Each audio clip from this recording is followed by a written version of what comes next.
Good morning student.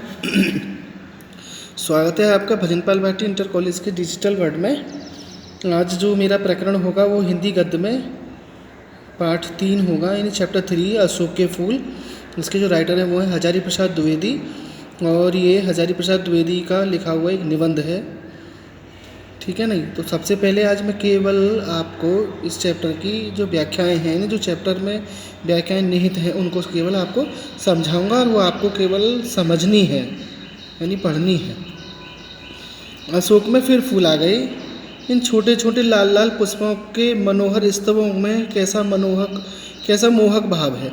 बहुत सोच समझकर कंदर्प देवता ने लाखों मनोहर पुष्पों को छोड़कर सिर्फ 5 को ही अपने तूरीण में स्थान देने योग्य समझा था, और एक यह है अशोक। लेखक कह रहा है कि अशोक में फिर फूल आ गया, यानी अशोक फिर पुष्पित हो गया, और इन छोटे छोटे लाल लाल फूलों में कितना मनोहर भाव है। कितना सोच समझ करके कंदर्प देवता, यानी कंदर्प का मतलब है कामदेव ने अपने यानी लाखों मनोहर यानी लाखों सुंदर पुष्पों को छोड़ करके सिर्फ 5 पुष्पों को ही अपने तूरीण में, यानी जिसमें बाण रखे जाते उसमें स्थान देने योग्य समझाता, और एक उनमें एक था अशोक। उन 5 पुष्पों के नाम है, एक अशोक है, एक कनेर हो गया, एक चमेली का हो गया, और एक कमल हो गया, और एक आम्र हो गया। इस तरीके से है। लेकिन आगे का जो पैराग्राफ है उसमें, लेकिन पुष्पित अशोक को देख करके मेरा मन उदास हो जाता है। इसलिए नहीं कि सुंदर वस्तुओं को हतभाग्य समझने में मुझे कोई विशेष रस मिलता है। लेखक कह रहा है कि जब जब मैं खिले हुए अशोक को देखता हूँ तो तब तब मेरा जो मन है वो परेशान हो जाता है। इसलिए नहीं कि मैं जो सुंदर वस्तुएं होती हैं उनको मैं कम भाग्य वाला समझूं, ऐसा कुछ नहीं है। लेकिन कुछ लोग ऐसे होते हैं जिन्हें इन्हीं से ही आनंद की प्राप्ति होती है। वे बहुत दूरदर्शी होते हैं, अर्थात वे बहुत दूर की सोचने वाले होते हैं। जो भी सामने पड़ गया उसके जीवन के अंतिम मुहूर्त तक का हिसाब भी लगा लेते हैं। यानी जो व्यक्ति दूरदर्शी होते हैं, उन व्यक्तियों के सामने कोई भी व्यक्ति कोई वस्तु पड़ जाए या उनके सामने आ जाए तो वे उसके जीवन के आरंभ से लेकर के अंतिम तक का हिसाब लगा लेते हैं। उसके जीवन के अंत तक का हिसाब लगा लेते हैं कि वो कैसा होगा, किस प्रकार का उसका व्यवहार होगा, कैसी प्रकृति होगी। मेरी दृष्टि इतनी दूर नहीं जाती, लेकिन मैं दूरदर्शी नहीं हूँ।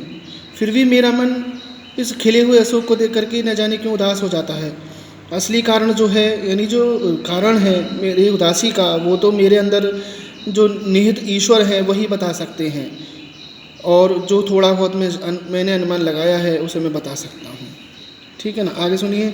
भारतीय साहित्य में और इसलिए जीवन में भी इस पुष्प का प्रवेश और निर्गमन दोनों ही विचित्र नाटकीय व्यापार हैं।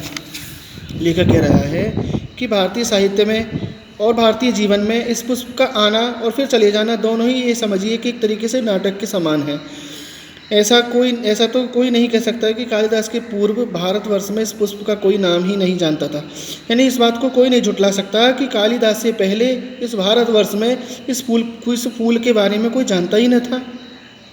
परंतु कालिदास के काव्य में ये जिस शोभा और सुकुमार का भार लेकर प्रवेश करता है, पहले कहाँ था। लेकिन कालिदास ने अपने काव्य में इस पुष्प को जितनी शोभा और सुकुमारता और पवित्रता के साथ प्रवेश कराया था, अब ऐसा दिखाई नहीं देता। प्रिय छात्रों, यहाँ तक ही आपको आज पढ़ाया है। अगला जो टॉपिक होगा यही होगा, और इससे आगे की व्याख्या मैं आपको समझाऊंगा। तब तक के लिए धन्यवाद, और आप इसे समझें।